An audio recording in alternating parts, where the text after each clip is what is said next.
BNP অতীতেও যতবার দেশের মানুষের সেবা করার সুযোগ পেয়েছে, দেশের মানুষকে যে সকল ওয়াদা করেছিল বিএনপি তার সর্বশক্তি দিয়ে চেষ্টা করেছে সেই সকল ওয়াদা পূরণ করার জন্য।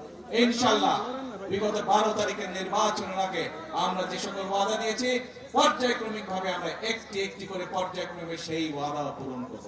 গত 16-17 বছর আপনাদের ভোট দেওয়ার অধিকার ছিল, দেশের মানুষের ভোট মানুষ দিতে পারে না।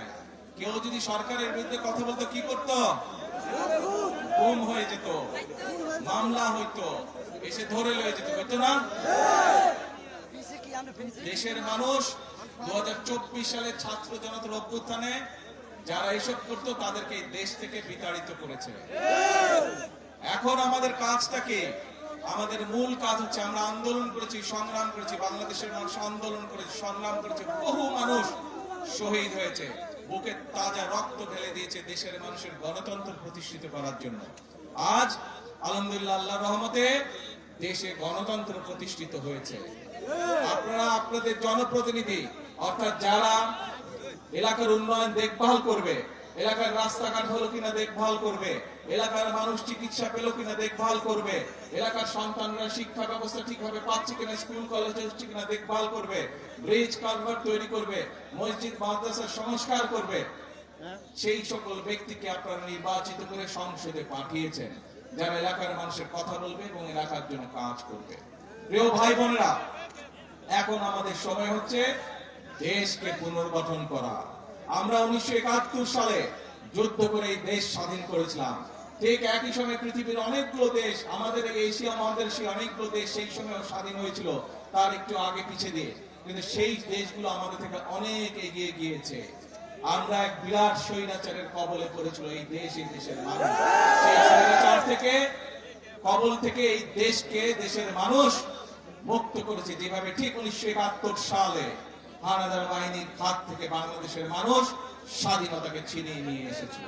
প্রিয় ভাই বোনেরা, দেশ শুধু স্বাধীন করলে হবে না, দেশ যদি স্বাধীন করে, দেশকে যদি স্বৈরাচার মুক্ত করে, পরবর্তী কাজ হচ্ছে দেশকে পুনর্গঠন করা, দেশকে সামনের দিকে নিয়ে যাওয়া, দেশের মানুষের জন্য ব্যবসা বাণিজ্য চাকরি বাকরি এগুলি নিশ্চয়তা বিধান করা, দেশের মা বোনরা যাতে স্বাবলম্বী হতে পারে সেটি শিক্ষায় হোক অথবা অর্থনৈতিক ভাবেও সেই ব্যবস্থা গ্রহণ করা, দেশের কৃষক ভাইরা যাতে স্বাবলম্বী হতে পারে সেজন্য সেই কারণে কাজ করতে হবে, দেশে যাতে মিল কলকারখানা তৈরি হতে পারে, দেশে যাতে বেকার সমস্যার সমাধান হতে পারে সেই জন্য কাজ করতে হবে, দেশে যাতে আইন শৃঙ্খলা সঠিক থাকে, মানুষ যাতে নারী হোক পুরুষ হোক দিনের যে কোনো সময় যাতে নিরাপদে রাস্তা দিয়ে চলাচল করতে পারে, যারা ব্যবসা বাণিজ্য করে তারা যাতে নিরাপদে ব্যবসা বাণিজ্য করতে পারে, এই ব্যাপারগুলোকে নিশ্চিত করতে হবে। প্রিয় ভাই বোনেরা, সেই সময় এসেছে, দেশকে আমাদের পুনর্গঠন করতে হবে। সেই জন্যই কিন্তু আল্লাহ রাব্বুল আলামিন বলে দিয়েছেন, যে জাতি নিজেরা পরিশ্রম করে আমি তাদেরকে সহযোগিতা করি, এবং সে কারণেই কিন্তু বিএনপি সব সময় একটি কথা বলে থাকে, করব কাজ সবার আগে। এই জন্যই আমরা এই কথাটি বলি। প্রিয় ভাই বোনেরা, যে কথাটি দিয়ে শুরু করেছিলাম, এখন হচ্ছে আমাদের দেশ পুনর্গঠনের পালা। কিন্তু দেশ পুনর্গঠন আমরা একা, সরকার একা পারবে না। এই আপনারা কারা? বাংলাদেশের কি হন আপনারা?